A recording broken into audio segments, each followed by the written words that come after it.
gipahinunan natin karon ang mga Christian symbols, ang mga sacramentals, timaan sa dignidad, bili o ang pagkaanak sa Diyos sa tuligsuon na si konsolasyon. Diya sa niya. Ang una, ang balaan na tubig o bibita. Ang balaan na tubig nagapahinundong kanato sa makaluwas na tubig sa unya. Ini usab nagapahinundong sa magkalinyatan sa tuligsuon na si konsolasyon na namatay o sa iyang pagsulod nagnan sa katilimban sa mga matuuan. Pinaagi sa tubig sa unya ang atong igsuon na si konsolasyon namatay o nabanhaw diha ng Kristo. Makaambit na unta karon siya sa kinabuhing dayon dito sa langit.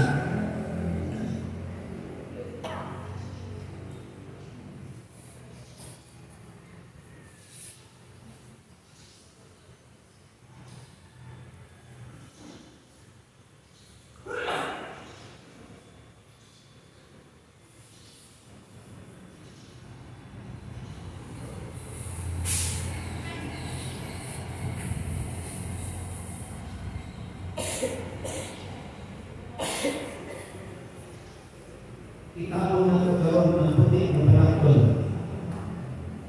Ang puti na panakton na may krus na napahinundong sa puting sapot sa unya sa tungigsuon na namatay na si konsolasyon.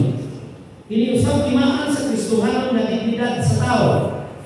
Ang paggamit ining puti na panakton nagakahulugan na kitang tanan usab managsama diha sa mata sa Diyos. Basahan ninyo ang Santiago 2:1-9. Sa adlaw sa iyang bunyag ang atong igsuon si konsolasyon, misul-o o binawat ng Kristo. Nahimo siyang Kristiyanos.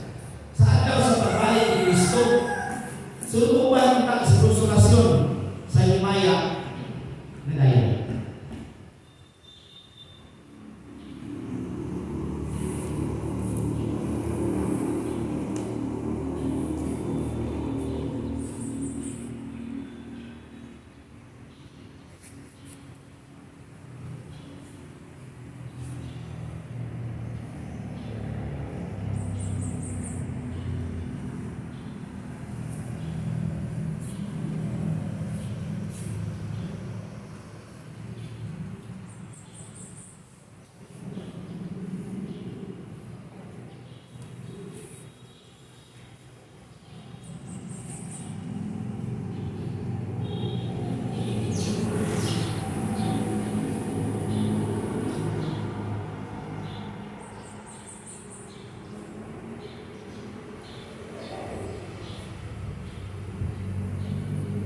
Ibutal karon ang Biblia sa ibabaw sa lumon ni konsolasyon. Ini Biblia nakapahinundong kanato nga mga Kristiyanos na magpuyo unta diha sa pulong sa Dios. O ang pagkamabilmanon sa maong pulong magdala kanato ngadto sa kinabuhing walay katusan. Sa kinabuhing ni konsolasyon nagmahal siya sa pamilya ni Kristo. Kaya Kristiyanos lang siya, kaya Katoliko siya. Pinakapunta na karoon si Kristo muingon kang konsolasyon. Niini akong mga pulong dali sunod na rin kung ambit sa akong kalipay. Atong mabasa sa Matthew 25:30.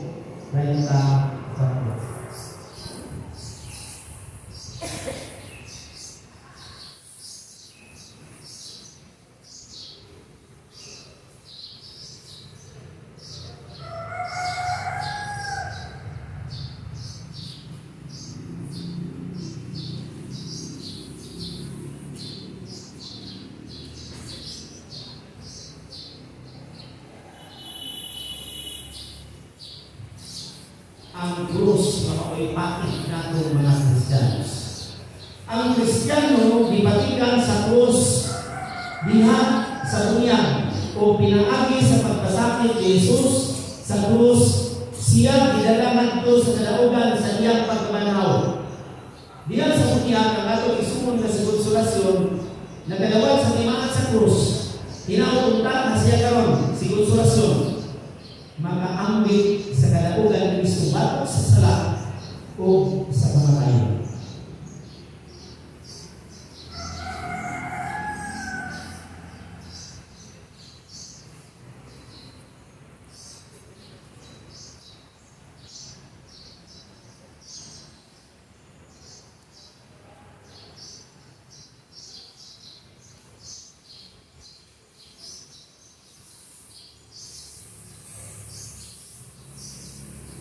Mag-ampo kita, O Diyos amahan na magkagagahong, hugod ang among pagtuunga ang imong anak na matay o nabanhaw, nang amoy kami anak sa among igsoon na si konsolasyon na namatay diha ni Kristo. Banhawa siya pinaagi ni misteryo aron pag-ampid sa imaya ni Kristo na nabanhaw. Kini ang ibangayon pinaagi sa among Ginoong Kristo yung anak. Gabong ugali pagkalimog sa Espiritu Santo, Diyos ko sa among sa kahapuran. Amen. Magtipon ka o maminaw ka, magsilong, maminaw ka sa pulong sa Ginoo.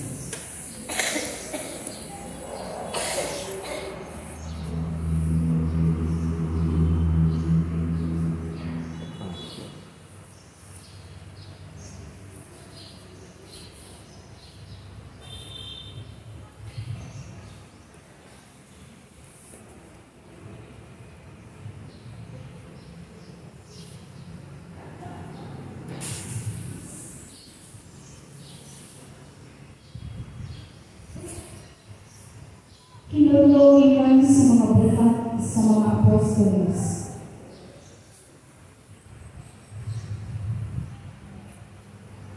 Si Pedro niingon, karon na ilabo na ang Diyos walay pinalabi. Ang mahadlokon kaniya kung nabuhat sa matalo, iyang gawaron sa walay pagsabayan, sa bulok, sa iyang panig. Nasayang kamo ang ipadala niya ato sa katawan sa Israel, ang mensahe sa maayong balita sa pagdaig, pinaagi ng Jesucristo na mao ang Ginoo sa tanan. Nasayang kamo ni atong nagtabo sa yuta sa Israel. Nagsugod ini sa Galilea, human sa pagwagi ni Juan, mahitungod sa bunyag. Nasayang kamo mahitungod ng Jesus na Nazaretnon, na gibubuan sa Diyos sa manunod sa Espiritu Santo. Niadto siya sa tanang gabi, ug giayon niya ang tanang giyawaan. Kaya ang Diyos di maaman kaniya. Saksi kami sa tanang na iyang gibuhat dito sa kayutaan sa Judea, langit sa Jerusalem. Inang ipatay siya pinaagi sa paglansang kaniya dito sa krus. Apan nabanhaw siya sa katulungan adlaw o ipadayag siya.